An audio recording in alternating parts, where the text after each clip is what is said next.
Sí. Vamos a terminar de leer Rousseau y vamos a aprovechar la hora y 5 minutos que nos queda para darle un poco más de dinámica y que ustedes se saquen todas las dudas posibles, todas las dudas que tengan hasta ahora respecto del trabajo que tienen que entregarme el lunes antes de las 0 horas, o sea, el lunes hasta las 23:59. Yo espero que verdaderamente esta clase de hoy, no el resto, pero sí solamente esta sea útil, digamos. Entonces, si ustedes ya estuvieron viendo algo o discutiendo con alguna compañera o algún compañero, che, ¿cómo hacemos esto? O si estuvieron viendo el video y quieren analizarlo y tienen dudas sobre cómo usar tal o cual concepto, tal o cual idea, tal o cual metáfora, esta es la clase para sacarse esa duda. Hola Grego, querido, ¿cómo estás? Hola, perdón por llegar tarde. No te hagas ningún problema, pues recién estamos empezando. No te hagas Qué ningún bien. problema. Bueno, en principio vamos a terminar de leer a Rousseau y vamos a llegar a esa parte tan buenísima que les vengo prometiendo hace un montón. Vamos A a la creme de la creme. Vamos a resolver lo que hemos prometido que íbamos a resolver. La duda que planteó Enzo, la duda que planteó Flor, digamos, vamos a tratar de ver ahí. Ya venimos teniendo pistas, pero tenemos que terminar de ver cuál es la diferencia metodológica entre Rousseau y Hobbes. Ya conocemos una diferencia muy obvia, uno dice que somos crueles, el otro dice que somos piadosos, ambos colocan eso en la naturaleza, pero además de eso, hay una diferencia metodológica que es muy importante. ¿Por qué? Porque lo que ustedes tienen que desarrollar leyendo estos textos no es, como ya les he dicho en otras clases, darle la razón a tal o a cual, sino ciertas capacidades intelectuales, como por ejemplo la que van a encontrar acá. Estos dos tipos hay un momento donde ya parece que están de acuerdo, pero tenemos que poner un pero, y ese pero lo tenemos que resolver hoy. Tenemos que complejizar el desacuerdo entre estos dos tipos. Complejizarlo, no simplificarlo. Casi que les diría que el objetivo de toda buena educación es siempre complejizar, siempre ir en contra de las simplificaciones, sobre todo en lo que tiene que ver con el pensamiento político, en este caso filosofía política. Vamos a ver, Agus, si yo te pregunto y vos me decís si estoy compartiendo bien. Tenés que ver desde donde... Dale. Mientras los hombres.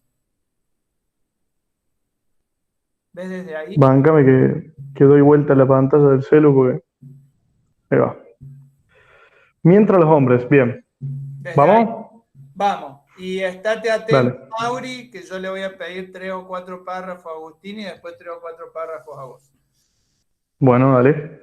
Empiezo. Dale. Mientras los hombres se contentaron con rústicas cabañas, mientras se limitaron a coser sus vestidos de pieles con espinas vegetales o de pescado, a adornarse con plumas y conchas, a pintarse el cuerpo de distintos colores, a perfeccionar y embellecer sus arcos y sus flechas, a tallar con piedras cortantes canoas de pescadores o sus rudimentarios instrumentos de música, en una palabra, mientras solo se aplicaron los trabajos que uno podía hacer y las artes que no requerían el recurso de varias manos, vivieron libres, sanos, buenos y felices en la medida de lo que podían serlo en su naturaleza, y siguieron disfrutando de las dulzuras de un trato independiente. Pero, pero desde el instante en el que mi hombre tuvo la necesidad de la ayuda del otro, desde que se advirtió que era útil a uno solo poseer provisiones por los dos, la igualdad desapareció. Se introdujo la propiedad, el trabajo fue necesario y los bosques inmensos se trocaron en rentes carpiñas que fue necesario regar con el sudor de los hombres y en los cuales viose bien pronto germinar y crecer con las cosechas de la esclavitud y la miseria.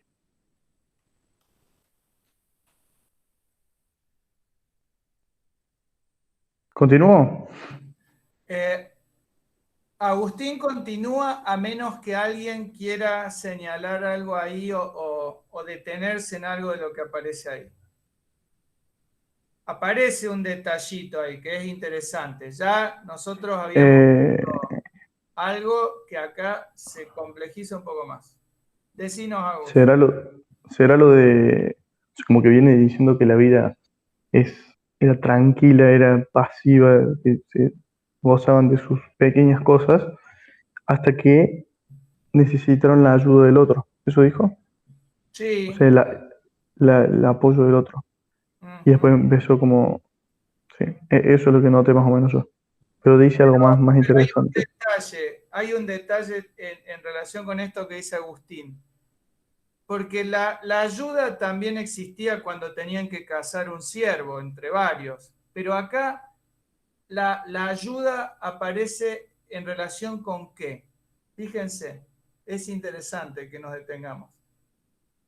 En relación con qué aparece esta ayuda o a cambio de qué, digamos. Acá ya les estoy tirando la banana sobre el piso encerado. Fíjense.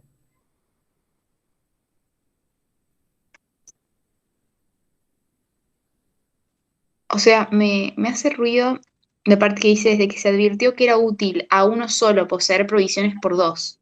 O Ujú. sea, que una sola persona tenía lo que era para dos personas. O yo Sí, estoy entendiendo mal. Ah, está bien que bien. te haga ruido eso. ¿Cómo se llama en economía eso? Que uno solo tenga para dos. En economía tiene una Concentración. palabrita. No sé. Sí, tiene ¿Desigualdad? claro, está bien lo que ustedes están diciendo, pero en economía eso es una palabra como más neutra, más aparentemente inocente. Eh, Todo un problema, por supuesto, porque la economía también es una ciencia social, pero en economía se dice Acumulación. excedente. Ah, Excedente, el excedente. Cuando uno produce, tiene un excedente que se reparte entre ganancia y salarios, cuando uno tiene un determinado costo y produce por encima de ese costo, eso extra es el excedente, que no es todo ganancia, puede ir una parte para salarios, puede ir una parte para... Pero es el excedente. Acá hay uno que tiene para dos. Entonces, ¿qué es lo que se inventa cuando hay uno que tiene para dos? Y esa ayuda no es solamente una ayuda. ¿Cómo se llama esa ayuda? Cuando se intercambia por las provisiones del que tiene para dos. trabajo. Exacto. Trabajo. Se inventa el trabajo, por supuesto. Y para Rousseau es una maldición eso. Él ya nos dijo que hay un primer yugo, una primera esclavitud. ¿Se acuerdan cuál es? Es interesante, porque ahí es como muy romántica su mirada, muy vegana su mirada. ¿Cuál es la primera esclavitud que nos hemos inventado? Encima dice eso, nos lo inventamos nosotros, no vino nadie de afuera. ¿La razón? No. No, pensalo más en relación con lo material. ¿Cuál es la primera esclavitud que nos Las ¿Con la inventamos? propiedad tecnologías. privada era? Nosotros con los animales, tampoco. Las comodidades. Fíjense, por eso les decía, es como una mirada muy romántica y muy vegana. Y las comodidades, o sea, eso que está bueno, pero que tampoco era tan necesario, ¿no? Una comodidad, ¿no? No es una necesidad. Y él dice que eso degenera en necesidad. Entonces, ahí hay una primera esclavitud. Y acá aparece una que ya es poderosísima, que es el trabajo. ¿Por qué? Sigamos leyendo un cacho más. Sigamos leyendo un cacho más para ver cómo desarrolla él. Van a ver que va a hablar de la metalurgia y la agricultura. Vale. Que si ustedes se fijan, piensan en el trabajo, cuando el único estado, digamos, que colocó el trabajo en su bandera, que fue la Unión Soviética, colocó esas dos también, la metalurgia y la agricultura, ¿no? La hoz de la agricultura, que es para cosechar, digamos, y el martillo, que es el emblema de la metalurgia. la hoz y el martillo. Eso aparece en un vértice de la bandera soviética. Bueno, es el trabajo. Acá Rousseau va a hablar de esas dos cosas, de la metalurgia y de la agricultura. Dale, Agus. Dale. La metalurgia y la agricultura fueron las dos artes cuyo desenvolvimiento produjo esta gran revolución. Para el poeta son el oro y la plata, más para el filósofo son el hierro y el trigo, los que han civilizado a los hombres y perdido al género humano. Uno y otro eran desconocidos de los salvajes de América, por lo cual han permanecido siempre los mismos. Y los demás pueblos parece que siguieron bárbaros mientras no practicaron más que una sola de estas artes. Precisamente una de las mejores razones, quizá de que Europa haya sido, si no más pronto, mejor y más constantemente ordenada que las otras partes del mundo, es que al mismo tiempo es la más abundante en hierro y la más fértil en trigo.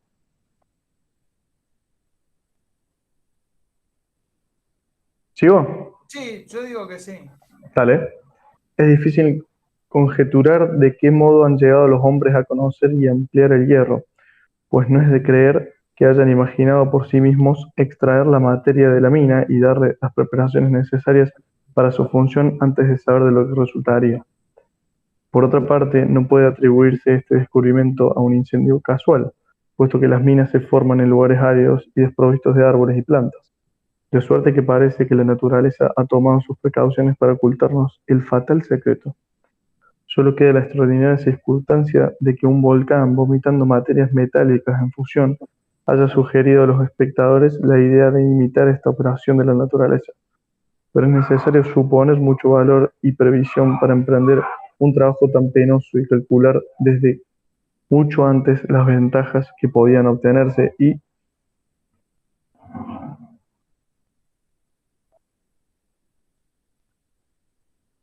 A ver, ahí y está esto bien. es solo admisible en espíritus más cultivados que lo debía estar que lo debía estar el de los espectadores.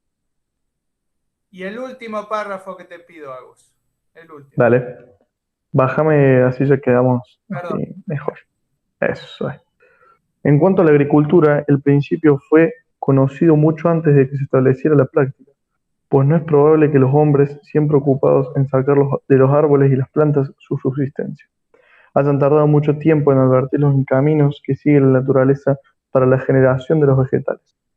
Pero su industria no se inclinó probablemente hasta muy tarde de este lado, bien porque los árboles que con la caza y la pesca proveían a su alimento no necesitaban sus cuidados, sea por desconocer el uso del trigo, sea por la falta de los instrumentos para cultivarlo, bien por la falta de la previsión para las necesidades futuras, sea, en fin, por no haber medios para impedir a los demás que se apoderaran del fruto de su trabajo. Cuando ya fueron más industriosos, es de presumir que empezaron con piedras afiladas y palos puntiagudos a cultivar algunas legumbres o raíces en el derredor de sus cabañas, mucho antes de saber trabajar en el trigo y tener los instrumentos necesarios para el cultivo en grande. Sin contar, me lo bajaba un poco porque en el celu ya se corta ahí.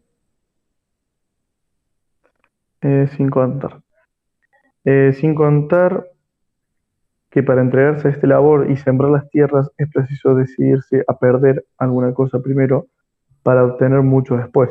Previsión gradualmente extraña al espíritu del salvaje, que como antes he dicho, tiene bastante con pensar por la mañana en sus necesidades de la tarde. Perfecto. Che, no puedo creer que lean así desde el celular. Es doblemente meritorio. Yo no podría. Pero bueno, son habilidades de los jóvenes.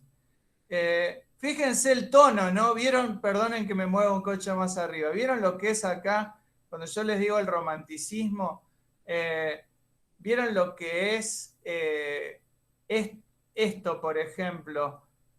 Cuando habla del descubrimiento de la metalurgia, que va a ser una parte fundamental del trabajo, porque incluso lo que está explicando es que la metalurgia también permite desarrollar mejor la agricultura, digamos.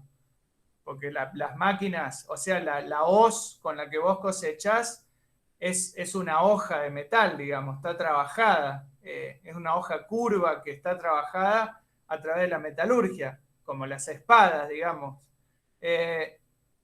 Fíjense lo que es ese párrafo que les estoy marcando ahí. Yo no sé si cuando uno comparte pantalla se marca así el celestito que yo le estoy poniendo. Sí, Sí, sí, se ve. se marca.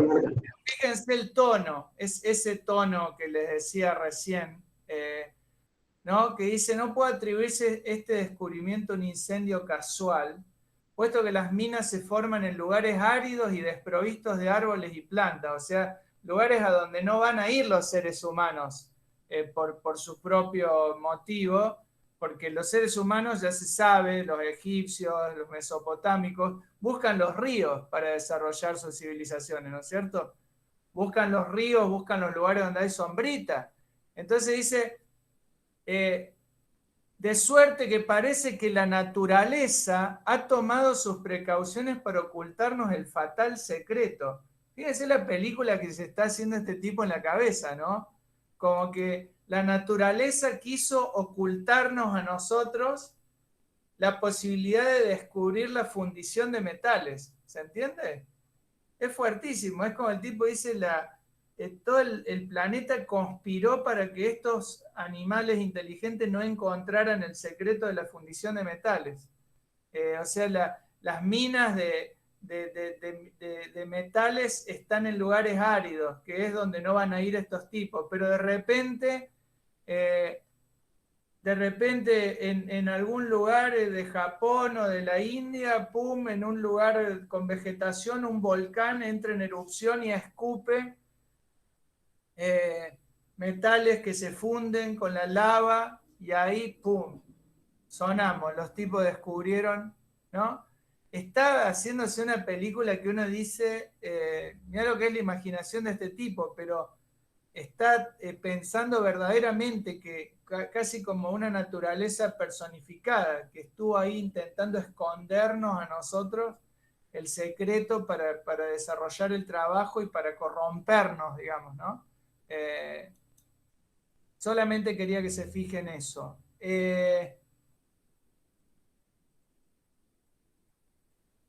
Yo diría que continúe Mauricio con sus 1, 2, 3, 4. Te voy a pedir 4 párrafos, igual que a Agus.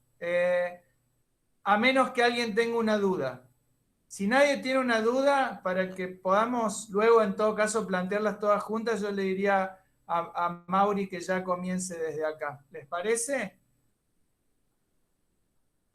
Si alguien tiene una duda, solamente abra su micrófono. Y recuerden, esto se los digo todas las clases, que pueden preguntar lo que sea, verdaderamente lo que sea. Bueno, vamos, Mauri, vamos desde ahí. No sé si estás Sí. bien desde arriba, la invención de las otras artes. ¿Se me escucha bien ahí? Sí, se te oye. Yo te pediría que leas de corrido estos 4 párrafos, por Me supuesto. parece bien. Te autorizamos a respirar, por supuesto, te autorizamos. La invención de otras artes fue, por tanto, necesaria para formar el género humano a dedicarse a la agricultura. En cuanto hubo necesidad de hombres para fundir y forjar el hierro, fueron necesarios otros que los alimentaran. Cuanto mayor fue el número de obreros, menos manos hubo empleadas en proveer a la común subsistencia, sin haber por eso menos bocas que alimentar.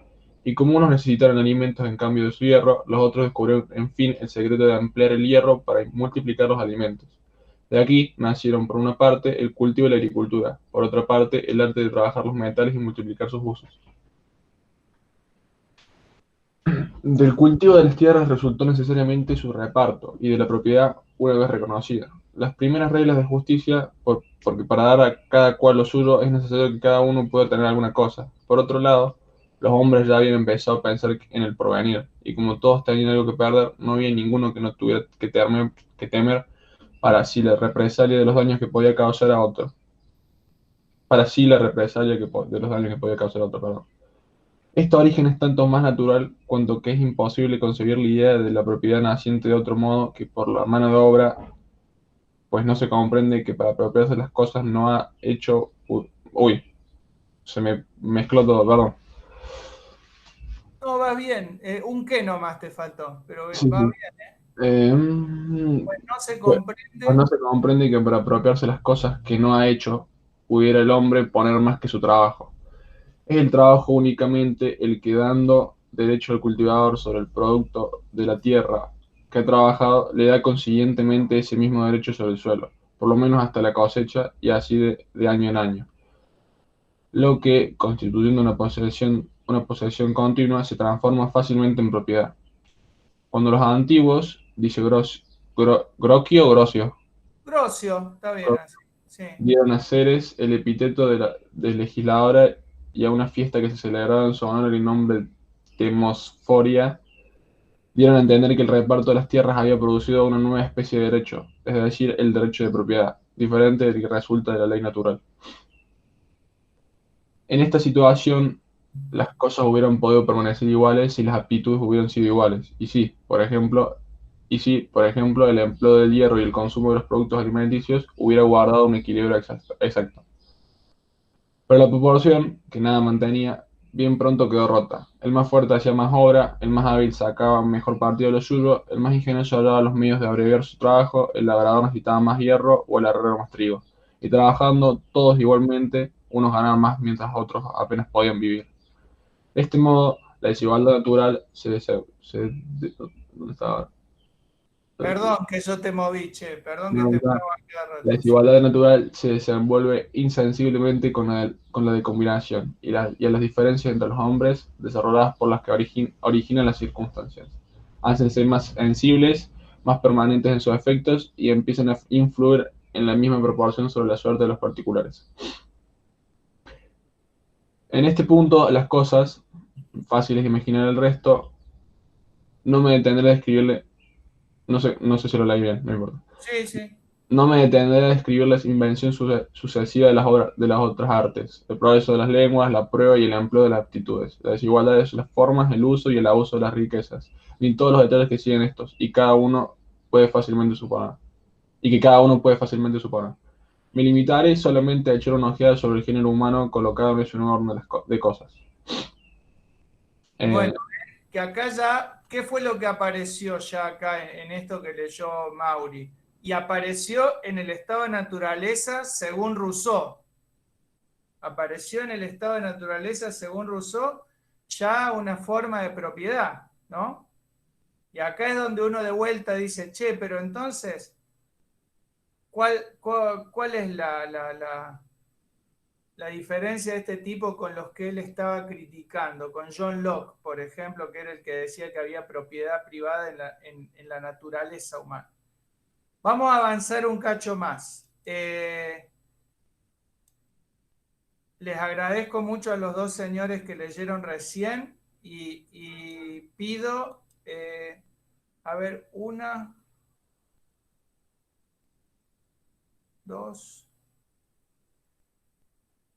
ahí se termina. Fíjense, ahí se termina en género humano.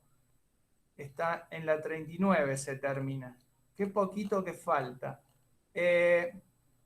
Acá viene un párrafo larguísimo. ¿Quieren que les lea yo? Pero acuérdense cuál es el trato. Yo leo, pero termino de leer y me siento a escucharles a ustedes, a ver qué desentrañan de aquí. Me encantaría poder hacer eso. Y si alguien me ayuda a leer, ayudo yo un poco. ¿Hay alguna o algún voluntario que me ayude? Si me ayuda, yo después les ayudo un poco. Si no, leo yo solo y después les escucho. Más vale que les voy a ayudar un poco, pero en principio dejaría la pelota de la cancha de ustedes. Yo empiezo leyendo y veo si alguien me releva. He aquí todas nuestras facultades desarrolladas. Estamos en el estado de naturaleza, ¿no? Tengan en cuenta eso. He aquí todas nuestras facultades desarrolladas. La memoria y la imaginación en juego, interesado el amor propio, la razón en actividad y el espíritu casi al término de la perfección de que es susceptible. He aquí todas las cualidades naturales puestas en acción, establecidas la condición y la suerte de cada hombre, no sólo en lo que se refiere a la cantidad de bienes y al poder de servir o perjudicar, sino en cuanto al espíritu, la belleza, la fuerza o la destreza, el mérito y las aptitudes. siendo estas cualidades las únicas que podían atraer la consideración, bien pronto fue necesario o tenerlas o fingirlas. Fue preciso, por el propio interés, aparecer distinto de lo que en verdad se era. Esta idea del teatro del mundo, ¿no? Esta idea del fingimiento, digamos, del aparentar. Ser y parecer fueron dos cosas por completo diferentes, y de esta diferencia nacieron la ostentación imponente, la astucia engañosa y todos los vicios que forman su séquito. Por otra parte, de libre e independiente que era antes el hombre, vedle ahora, digamos, en este momento del que está hablando Rousseau, por una multitud de nuevas necesidades sometido, por así decir, a la naturaleza entera y sobre todo a sus semejantes, de los cuales se convierte en esclavo aún siendo su señor. Rico necesita de sus servicios, pobre de su ayuda. O sea, pobre necesita de su ayuda. Y la mediocridad le impide prescindir de aquellos. Si no es ni rico ni pobre, digamos. Necesita, por tanto, buscar el modo de interesarlos en su suerte y hacerles hallar su propio interés, en realidad o en apariencia, trabajando en provecho suyo, lo cual le hace trapacero y artificioso con unos, imperioso y duro con otros. Trapacero es como engañoso, ¿no? Tramposo. Y le ponen la necesidad de engañar a todos aquellos que necesita cuando no puede hacerse temer de ellos y no encuentra ningún interés en servirlos útilmente. En fin, la voraz ambición, la pasión por aumentar su relativa fortuna, menos por una verdadera necesidad, como dijimos hace un rato, que para elevarse por encima de los demás, inspira a todos los hombres una negra inclinación a perjudicarse mutuamente. ¿Qué pasó Rousseau con el lenguaje racista? Una secreta envidia, tanto más peligrosa cuanto que, para herir con más seguridad, toma con frecuencia la máscara de la benevolencia. En una palabra, de un lado, competencia y rivalidad, de otro, oposición de intereses, y siempre el oculto deseo de buscar su provecho a expensas de los demás. Todos estos males son el primer efecto de la propiedad y la inseparable comitiva de la desigualdad naciente. Es horrible este ser humano del que está hablando Rousseau acá, ¿o no? Y sin embargo, estamos en el estado de naturaleza todavía. De vuelta a la pregunta que hace ya 3 clases nos hizo Flor. ¿Cuál es la diferencia con Hobbes? ¿No? ¿En qué está su diferencia con Hobbes? Si ya nos está presentando un tipo ambicioso, avaro, codicioso, ambiguo, que se presenta de una forma que en realidad no es, que solamente finge interesarse por la suerte de los otros para que los otros le hagan favores. Acá ya nos está describiendo un tipo que nosotros diríamos, che, pero según él, este era el tipo social ya, no el tipo natural. Bueno, eso es un motivo para pensar, es esa aparente paradoja. Leo un cacho más. Antes de haberse inventado los signos representativos de las riquezas, estas no podían consistir sino en tierras y en ganados, únicos bienes efectivos que los hombres podían poseer.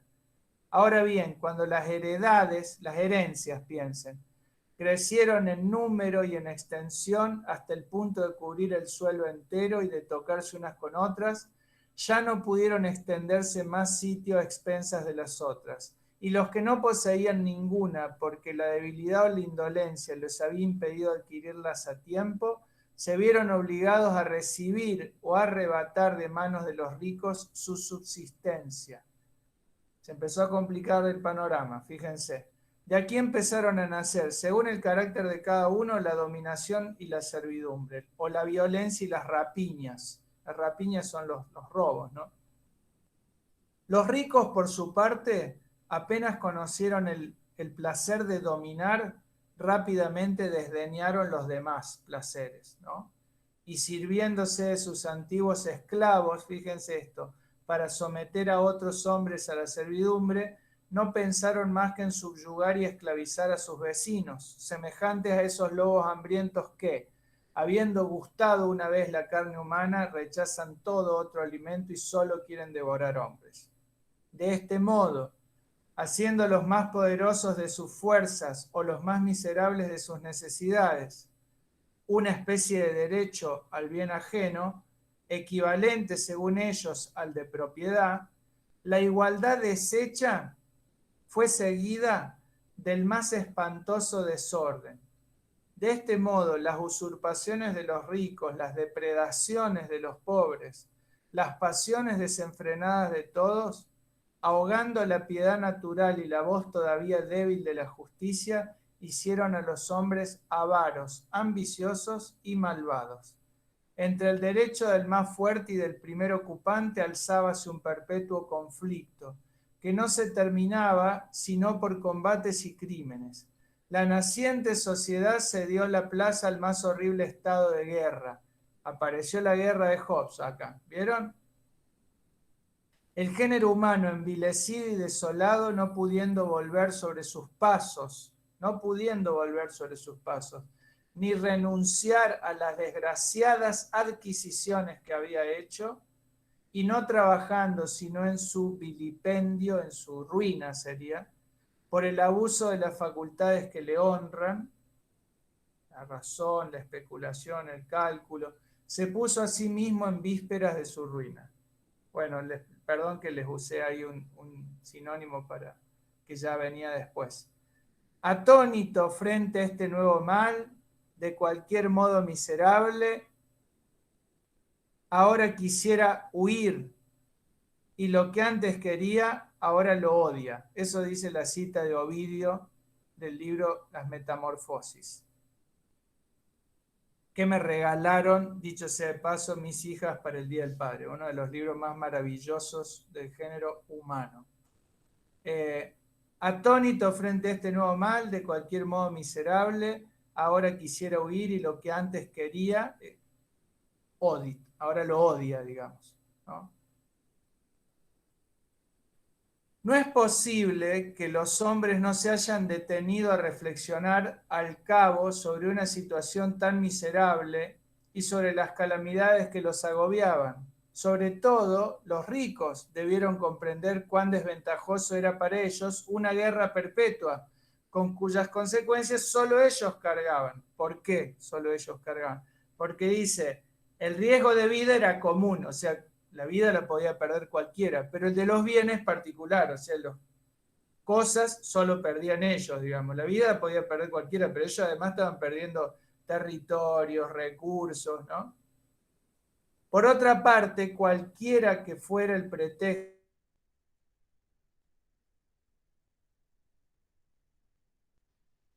empezó describiendo cuando empieza la segunda parte, es la persona que va, alambra un terreno y dice, esto es mío. Nosotros, cada vez que se refiere a eso, le llama usurpación. No es casual que cada vez que hable de la propiedad le llame usurpación.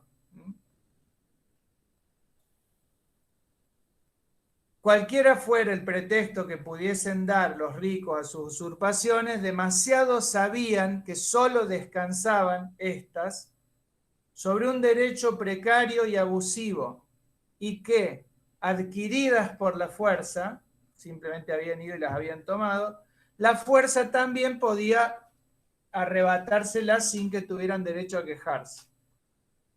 Aquellos mismos que solo se habían enriquecido por la industria, o sea, por haberse dado la idea de cómo trabajar un terreno, por ejemplo, o haber construido una máquina, un artefacto para trabajarlo, no podían tampoco ostentar sobre su propiedad mejores títulos. Podrían decir, yo he construido este muro, he ganado este terreno con mi trabajo, pero se les podía contestar, ¿quién os ha dado las piedras y en virtud de qué pretendéis cobrar a nuestras expensas un trabajo que nosotros no os hemos impuesto? Ignoráis que multitud de hermanos vuestros perece o sufre por carecer de lo que a vosotros os sobra y que necesitabais, perdonen este castellano, ¿no? El consentimiento expreso y unánime del género humano para apropiaros de la común subsistencia lo que excediese de la vuestra, ¿no? Desprovisto de razones verdaderas para justificarse y de fuerza suficiente para defenderse, venciendo fácilmente a uno, pero vencido él mismo por muchos, digamos, solo contra todos y no pudiendo a causa de sus mutuas rivalidades, las rivalidades entre los ricos, entre los propietarios o entre los terratenientes, como ustedes quieran llamarle,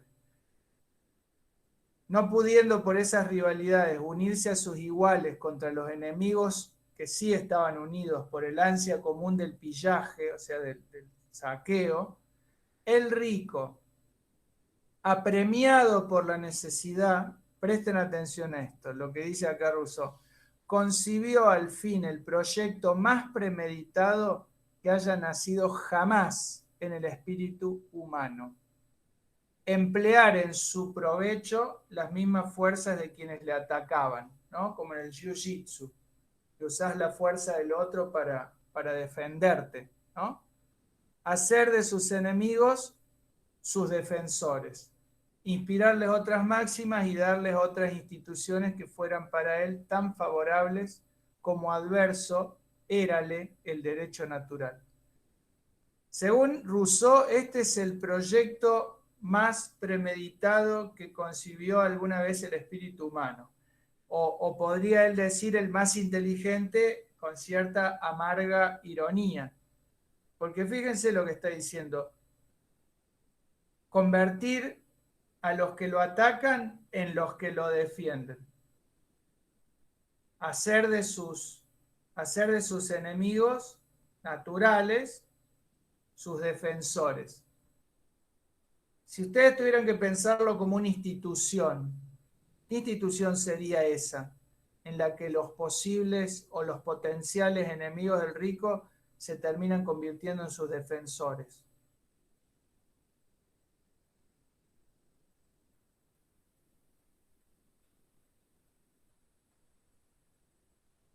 ¿Qué institución sería si fuera una institución?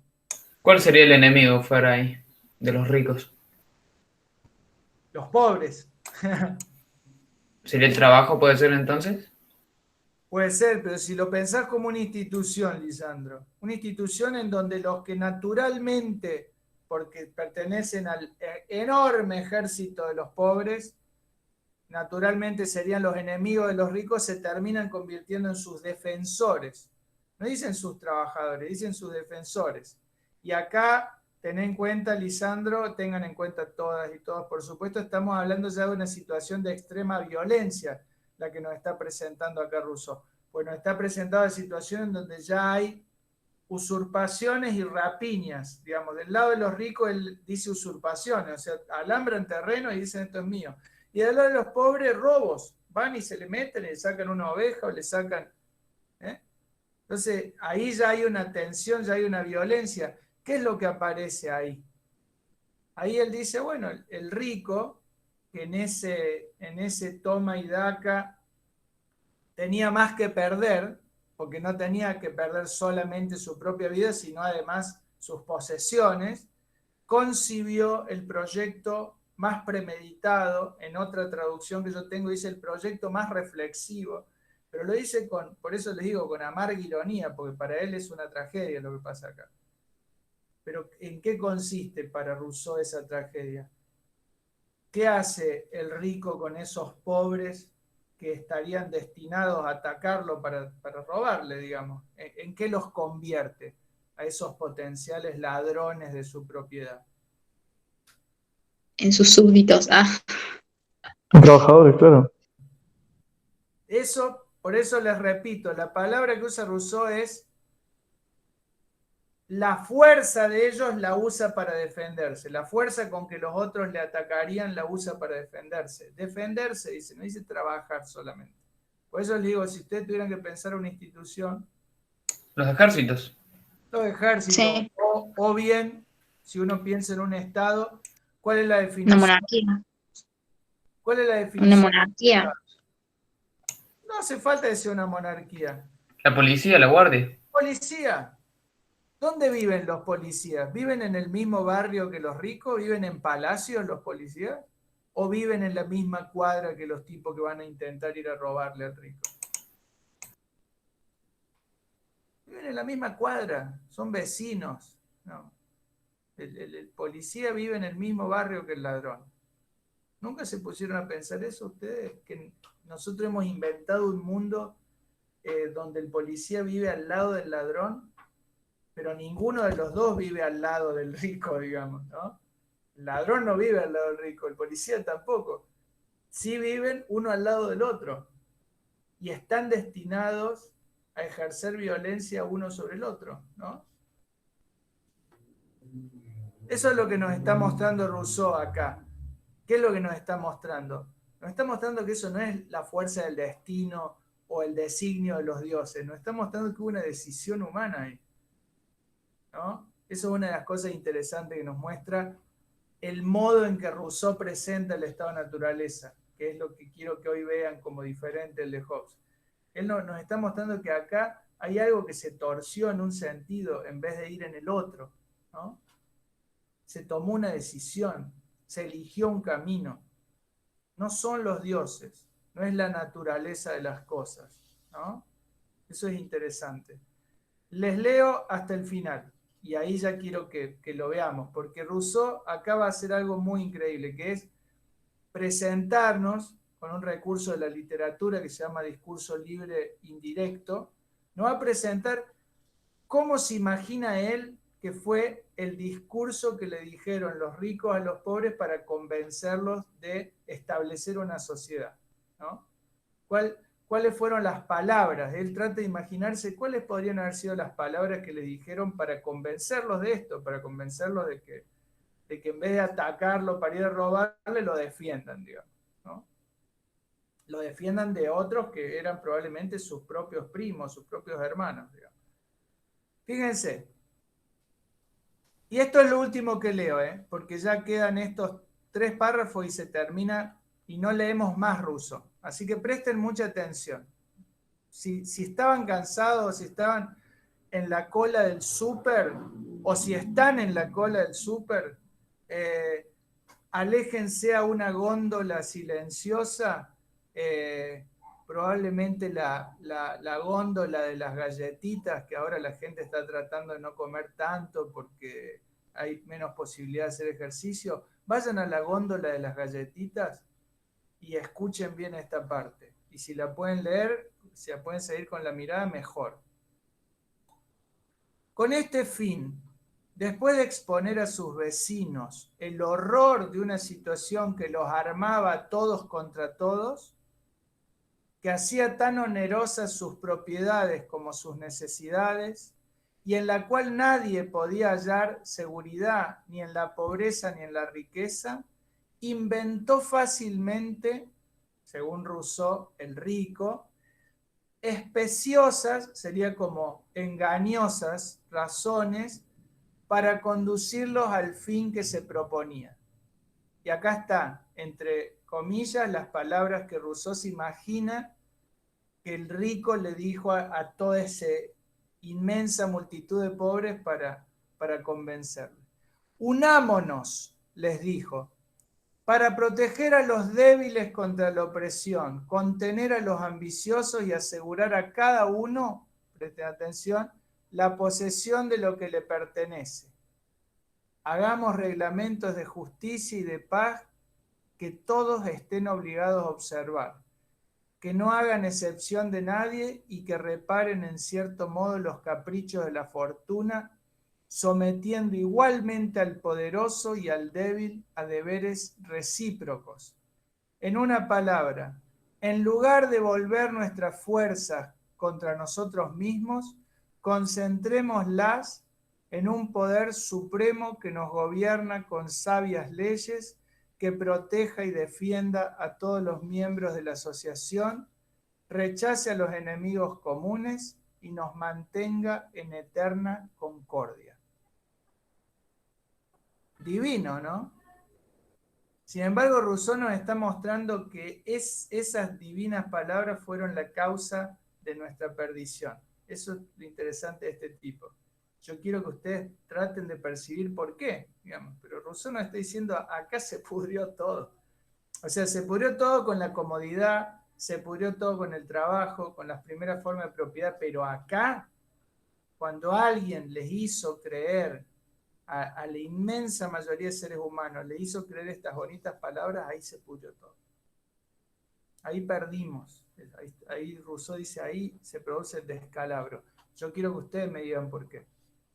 Si se los digo yo, no tiene gracia. Pero déjenme que termine. Quedan estos dos parrafitos. Fíjense lo que dice a continuación Rousseau. En el otro texto en la otra edición que tengo está mejor, porque dice, hizo falta mucho menos que esto, dice Rousseau.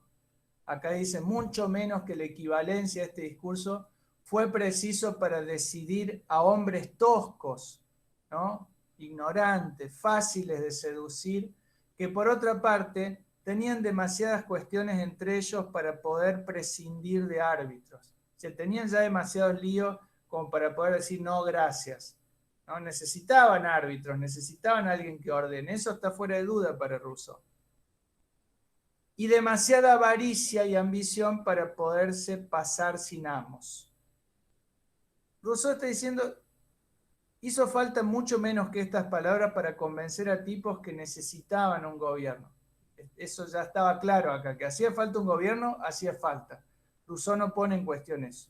Lo que va a discutir con Hobbes es qué tipo de gobierno y qué hace ese gobierno, ¿no? Y eso es lo que ustedes tienen que sacar, digamos, de acá. Les repito, no importa y no tienen por qué decir está mejor la forma que proponía Rousseau que la de Hobbes o está mejor la que proponía Hobbes que la de Rousseau. Eso no nos interesa acá. Sí que tengan en claro la diferencia. Y este párrafo es uno de los más famosos de la obra de Rousseau. Todos corrieron al encuentro de sus cadenas creyendo asegurar su libertad. Pues con bastante inteligencia para comprender las ventajas de una institución política, carecían, miren qué genio lo que dice acá, carecían de la experiencia necesaria para prevenir sus peligros. O sea, razonando de manera abstracta, uno puede entender que ya hace falta tener un gobierno. Pero estos tipos, dice Rousseau, no tenían experiencia en lo que era tener un gobierno. Entonces, no tenían posibilidad de adelantarse a los posibles peligros. Eso es muy interesante cómo lo señala. Los más capaces de prever los abusos eran precisamente los que esperaban aprovecharse de ellos. O sea, según Rousseau acá, los ricos, digamos. Esos ya sabían qué iban a hacer, dice. Y los mismos sabios vieron que era preciso resolverse a sacrificar una parte de su libertad para conservar la otra. Del mismo modo que un herido se deja cortar un brazo para salvar el resto del cuerpo. Tal fue o debió ser el origen de la sociedad y de las leyes, que dieron nuevas trabas al débil y nuevas fuerzas al rico. O sea, alguien que ya tenía trabas le dieron nuevas trabas, ¿no? Es también una forma irónica de decirlo. Y a alguien que tenía ya fuerza le dieron nuevas fuerzas. Aniquilaron para siempre la libertad natural, fijaron para todo tiempo la ley de la propiedad y de la desigualdad, hicieron de una astuta usurpación un derecho irrevocable y para provecho de unos cuantos ambiciosos sujetaron a todo el género humano al trabajo, a la servidumbre y a la miseria. Fácilmente se ve cómo el establecimiento de una sola sociedad hizo indispensable el de todas las demás y de qué manera para hacer frente a fuerzas unidas fue necesario unirse a la vez. Las sociedades, multiplicándose o extendiéndose rápidamente, cubrieron bien pronto toda la superficie de la Tierra y ya no fue posible hallar un solo rincón en el universo donde se pudiera evadir el yugo y sustraer la cabeza al filo de la espada, con frecuencia mal manejada, que cada hombre vio perpetuamente suspendida encima de su cabeza. ¿Cómo escribe este tipo?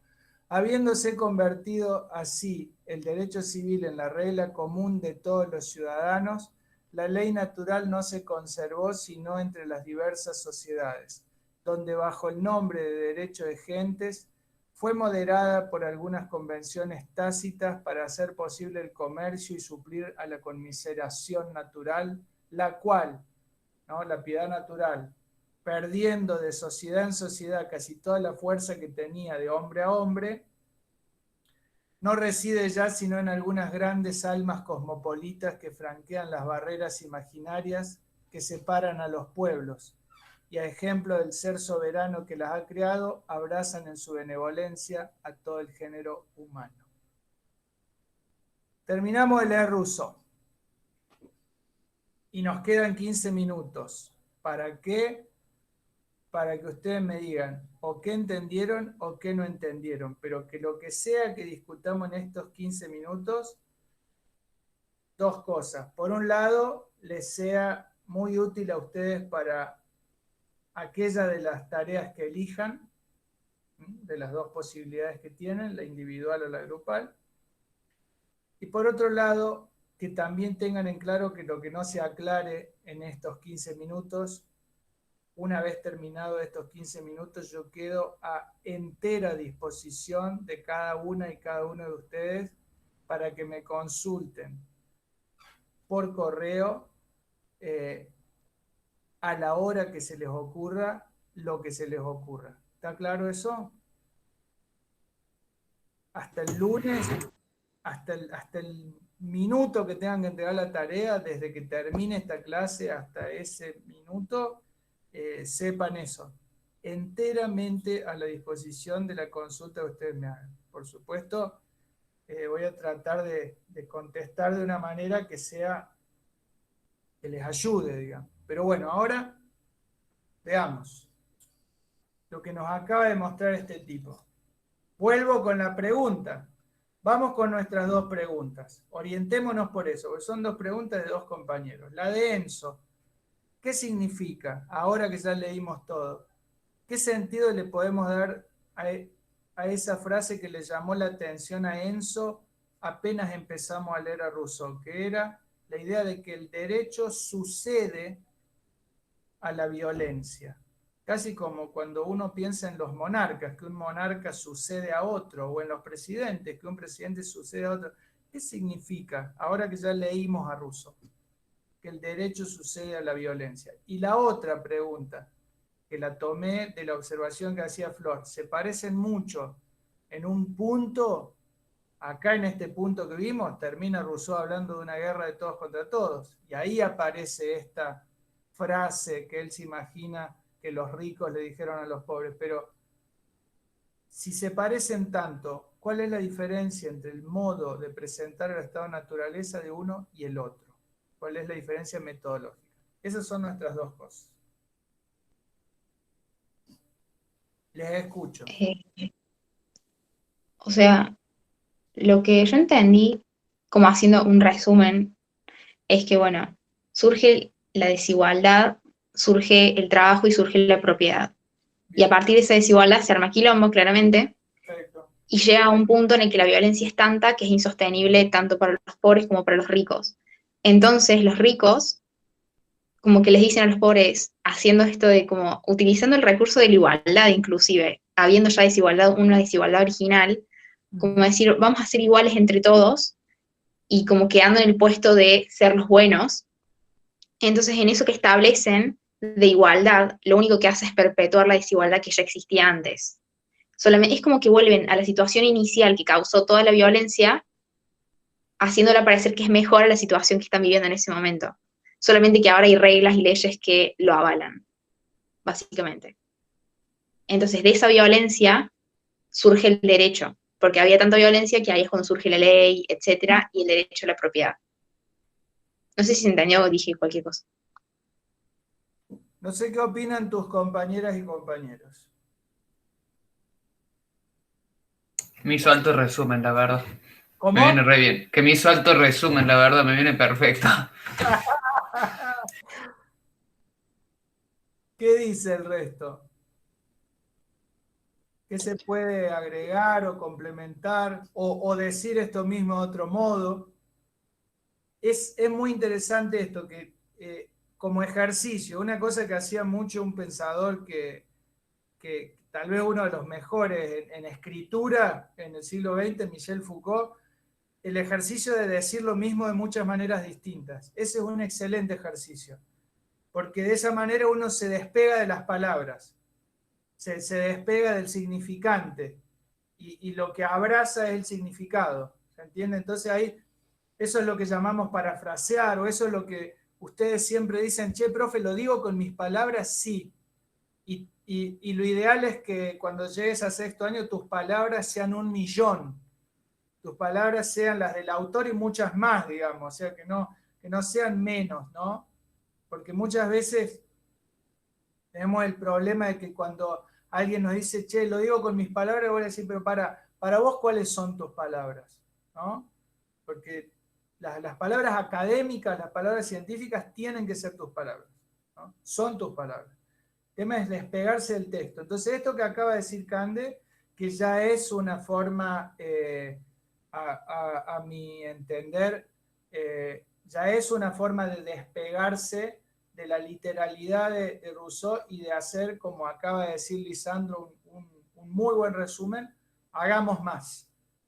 Comparto plenamente lo que dijo Lisandro. Es un impecable resumen el que acaba de hacer Candelaria. Hagámoslo de vuelta, con otras palabras, hagamos más. Porque de esa manera agarramos la cosa y después a la cosa la describimos en casa como queremos, digamos. Esa es la libertad que yo quiero que ustedes alcancen, digamos, ¿no? Que ya puedan prescindir del texto, puedan prescindir de mí, eso.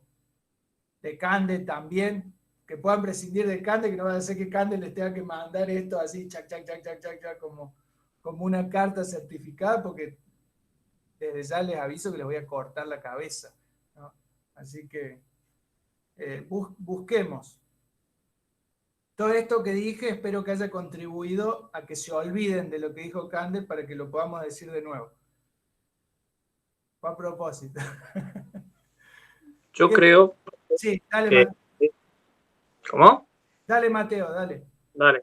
A ver, yo por lo que entendí que lo que vimos hoy es que simplemente surge la propiedad privada, generando que los más poderosos o la gente más rápida únicamente pueda tener acceso a estas, dejando un gran nivel de desigualdad porque, como creo que había dicho Lichi al principio de que empezamos a leer los textos, no hay recursos para todos, generando esta desigualdad. Hasta llegar a un punto de violencia, no me acuerdo si, creo que era violencia extrema, no me acuerdo bien, ver un punto de bastante violencia en el que ya era prácticamente insostenible por parte de la gente que poseía propiedad privada, o sea, la gente poderosa, y por la gente pobre, que era la que no poseía ningún bien. Intentando llegar a un acuerdo, buscan la gente que poseía poder busca un acuerdo con, serían como la oposición o la gente que no poseía nada, que eran justamente la posible gente que podía amenazarlos, que eran como los posibles enemigos que tenían, buscan como llegar a un acuerdo simplemente utilizándolos, o sea, utilizando esa diferencia que había de poder, utilizando la propiedad privada como una ventaja, ofreciéndosela a gente que no tenía nada para conseguir una defensa, sería una protección y llegar a generar un sistema para que esto continúe.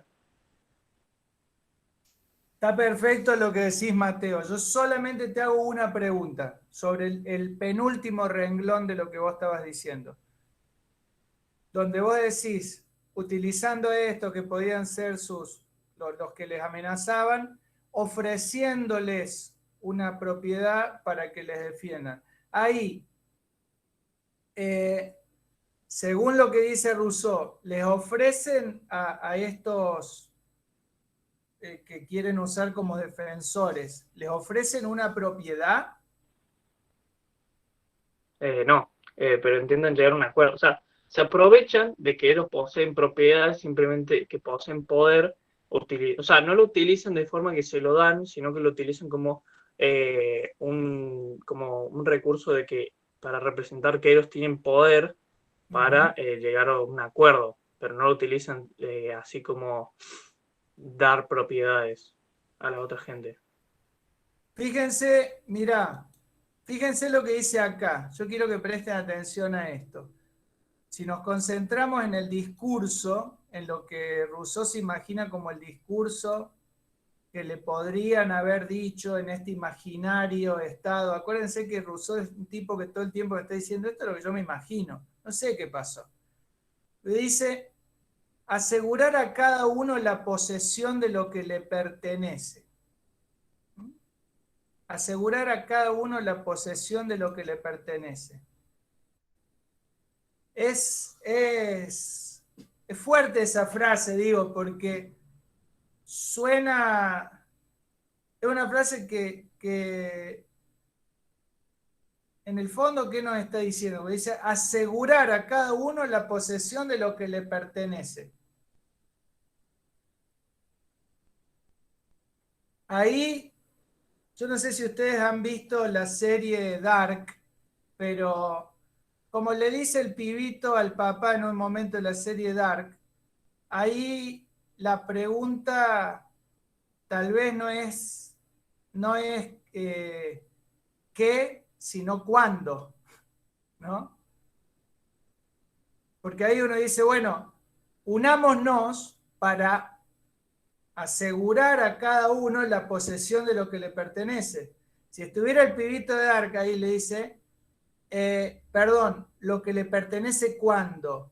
Antes de las leyes, porque lo que me pertenece a mí antes de las leyes es 1, y lo que te pertenece a vos antes de las leyes es 10. Entonces, ¿para qué vamos a hacer la ley? Estimado señor que me está convenciendo de esto. Vamos a hacer la ley para asegurar que vos me des 4,5 de esos 10 que vos tenés, para que yo pase a tener 5,5 y vos también tengas 5,5, o vamos a hacer la ley para que vos sigas teniendo 10 y yo siga teniendo 1. No me quedó claro.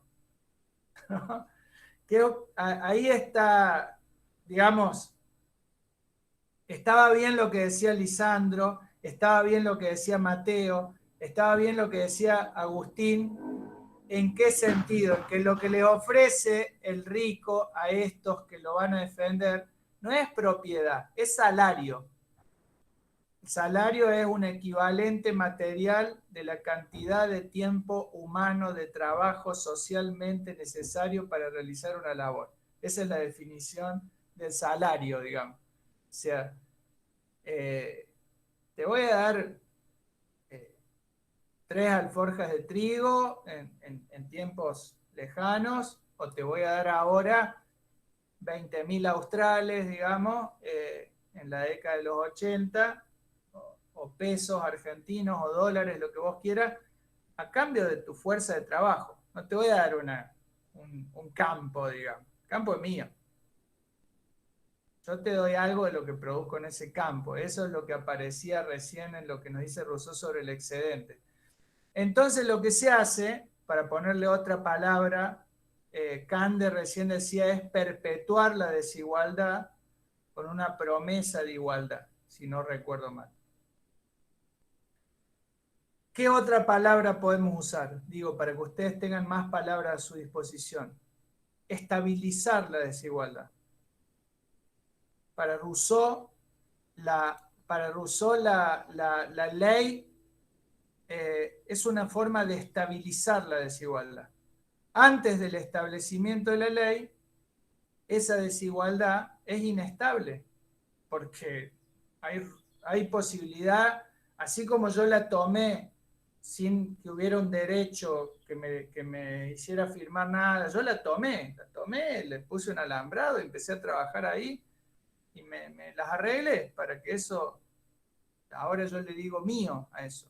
Pero lo tomé. Lo cierto es que eso, no, cuando Rousseau habla de violencia, no piensen solamente de violencia que yo te pego un puñete. Eso para Rousseau es violencia, porque no es derecho, justamente. Pero, lamentablemente, nos va a decir Rousseau, el derecho que aparece después es un derecho que sucede a la violencia. Entonces, lo que hace ese derecho es estabilizar lo que antes estaba más en riesgo. ¿Y qué es lo que estabiliza? Mis 10 y tu 1, digamos, o al revés, tus 10 y mi 1.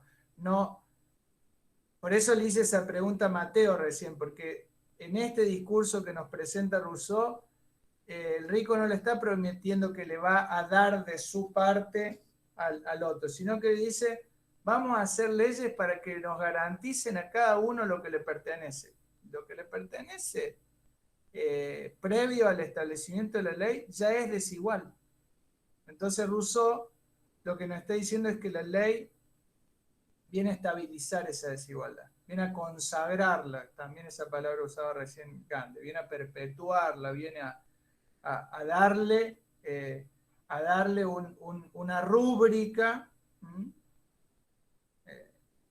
Y bueno, yo tengo, porque son las 21, tengo que preguntarle, aunque sea para que en 30 segundos alguien, alguno, me diga, visto todo esto, ¿en qué se diferencian estos dos estados de naturaleza? Si Rousseau nos termina mostrando una situación parecida a la de Hobbes, de una guerra de todos contra todos, donde hace falta un estado que ponga la ley, ¿cuál es la diferencia en el modo de presentar eso? ¿Cuál sería la diferencia entonces? ¿Hablo yo o que habla alguien más? Yo no Yo, o tengo sea, opresión. Habla vos eh, brevísimo y después alguien más brevísimo. Que haya dos por dale. lo menos. Que Rousseau habla de una evolución, de una construcción del ser humano hacia ese ser humano malo y avaricioso, y los plantea, o sea, como que a mí me hace ruido el hecho de que desde el principio para él, o sea, plantea sociedades en mis conceptos. O sea, lo que él plantea, que para él no son sociedades, para mí sí son sociedades. Como que él plantea organizaciones de humanos, pero que siguen estando en el estado natural. Entonces, en el estado natural para él hay sociedades, por más que no las llame así, pero para Hobbes es como que hay una individualidad en ese estado natural y no plantea una evolución o una construcción a lo largo del tiempo. Es como mucho más, bueno, están así un segundo y el segundo siguiente ya está todo solucionado. Como mucho más rápido. Bien, bueno, miren, agarremos esa indicación temporal, un segundo. Pensémoslo como una metáfora audiovisual. Si lo pensáramos con una metáfora audiovisual, ¿qué sería lo de Hobbes y qué sería lo de Rousseau? En términos de cómo se presenta, cómo presenta uno el estado de naturaleza y cómo lo presenta el otro. Si estuviéramos en el terreno audiovisual, ¿qué sería lo de Hobbes y qué sería lo de Rousseau? O sea, yo creo que los dos se juntan en la violencia. En la parte de Hobbes habla de que naturalmente somos iguales y esa igualdad genera esa violencia. Y como no vamos a llegar a lo mismo, porque tenemos experiencias distintas, eso genera desigualdad y a su vez eso más violencia. Pero no sé de dónde viene el estado de naturaleza de Rousseau Perdón, Yo para que se entendí cruce que, esa el de yo Rousseau, entendí que Rousseau naturalmente decía que éramos como más empáticos al otro, a diferencia de Hobbes que decía que no le interesaba lo que le pasaba al otro siempre y cuando consiga lo suyo. En cambio, Rousseau dice que tenemos un cierto asco o rechazo a que el otro la pase mal. sí. Excelente. Pero yo les vuelvo a hacer Claro. una pregunta. Ahí estamos en el contenido. Esto que dijo Flor, esto que dijo Ariana, estamos en el contenido, en qué se oponen. Pero llega un punto donde coinciden, confluyen. Hay una palabra ahí que usaba recién Candelaria. En el caso de Rousseau aparece una evolución. Y en el caso de Hobbes parece que de un segundo a otro se pasa de la completa naturaleza bestial a la completa sociedad. Si fueran, les repito, si usáramos metáforas audiovisuales, ¿qué sería lo de Hobbes y qué sería lo de Rousseau? Les digo metáforas audiovisuales porque muchas veces se dice, hey, no mires tanto mirá más bien la. ¿Qué sería una y la otra? La de Hobbes y la de Rousseau. en términos de esto, de que en un caso hay una evolución o una historia, en el otro no. Hay una que es más dinámica y la otra que es más estática. En un caso es una foto. Hobbes nos está mostrando una foto. Un segundo. Captura una foto y nos dice que eso es el estado de naturaleza. Rousseau, la grandeza de Rousseau como pensador, como intelectual, es que él viene, se sienta en la mesa y nos dice, chicos de sexto naturales, yo también tengo la misma foto que Hobbes, pero es la última foto que yo tomé del estado de naturaleza. Y tomé muchas antes. Con mi imaginación, por supuesto.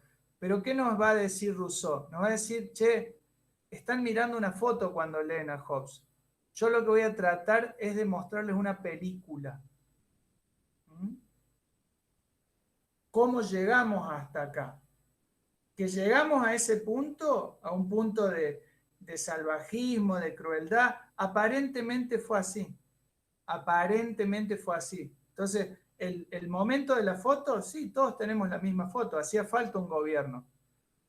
Lo que Rousseau no está dispuesto a admitir es que hacía falta precisamente ese tipo de gobierno. Y ahí es donde él quiere jugar el partido. Decir, chicos, yo estoy de acuerdo con Hobbes, hace falta un gobierno, hace falta un orden. No tengo dudas de eso. Ahora, que haga falta un orden no quiere decir que haga falta ese orden. Eso es todo lo que, ¿no? El tipo diría, eso es todo lo que yo quería decirles. Escribí todo esto solo para decirles eso, ¿no? Hay un punto ahí donde no da lo mismo presentar una foto siendo consciente de que eso es una foto y de que tiene toda una evolución por detrás, lo que decía recién Cande, que presentar una foto y querer hacernos creer que esa foto es toda la película, ¿no? Es decir, esto es la naturaleza humana. Rousseau nos va a decir, en esto se convirtió la naturaleza humana, ¿no?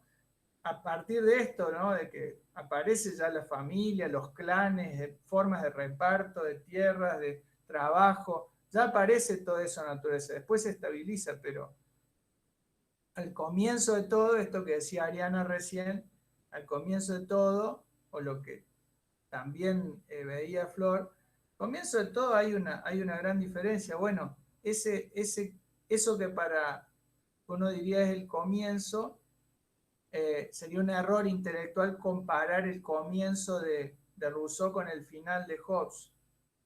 En realidad hay que ser consciente más bien de dos tipos de operaciones intelectuales, de que allí donde está el final de Hobbes, también está el final de Rousseau, pero es para Rousseau el final. Y eso significa que hay más cosas, ¿no? Como dice el personaje de Hamlet, hay más cosas. Eso. Bueno, jóvenes, son las 28. Yo me la paso pidiéndoles disculpas por robarles tiempo, pero bueno, teníamos que llegar hasta acá. Les repito lo que les dije hace un rato. Las dudas que surjan, las preguntas que quieran hacerme a la hora que se les ocurra, hasta el día lunes que tengan que entregar el trabajo, son bienvenidas. Si no tuvieran que entregar un trabajo, les prohibiría terminantemente que me escriban un fin de semana. Pero en este caso, al revés. Está abierta la posibilidad de que consulten, porque quiero que lleguen de la mejor manera posible a entregar ese trabajo. ¿Está? Perfecto. Dale. Dale, Fer. Jóvenes, gracias por la paciencia, y les deseo un hermoso fin de semana. Muchas gracias, Fer. Gracias. Muchas gracias. Gracias.